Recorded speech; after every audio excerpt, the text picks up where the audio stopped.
Good evening, everyone, and thanks for watching. I'm Katie Moore. And I'm Sharice Gibson. One day after a judge signed off on a deal between the group behind the mayor recall and the Secretary of State, there are still so many questions. There are, and tonight we continue to get more insight into how the two sides came together for that agreement. Alyssa Curtis spoke with the Secretary of State today. She's joining us now in the studio with the latest. Alyssa? Yes, a lot of questions and concerns have been posed in the past few days. A main one being, how did the Secretary of State come up with the number of 25,000? Today, the Secretary of State told me that number wasn't just arbitrary.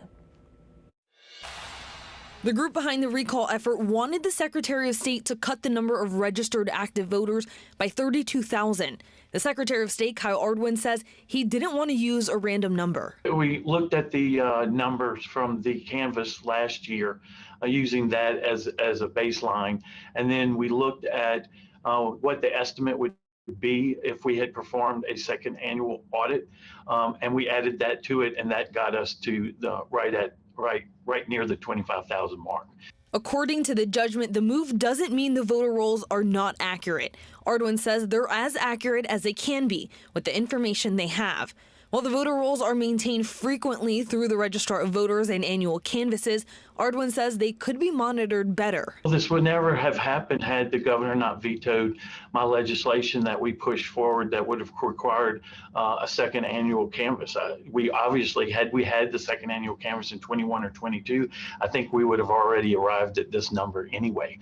The governor's office provided WWL-TV with the governor's rulings on Ardoin's proposed legislation. The governor vetoed both the 2021 and 2022 proposals because he believes a supplemental canvass would be repetitive and unnecessary. Another question that's been asked by many is, will cutting the number of registered active voters purge the rolls? Ardoin says this deal doesn't move anyone off the rolls or from active voter to inactive voter status. WWL-TV political analyst Clancy Dubose disputes claims by the mayor that this settlement is aimed at disenfranchising voters. What I'm most disappointed in is the reaction, whether it's the mayor or others, claiming that this is a racial issue, claiming that this is a voter purge. Nothing more could be far further from the truth. This is voter enabling.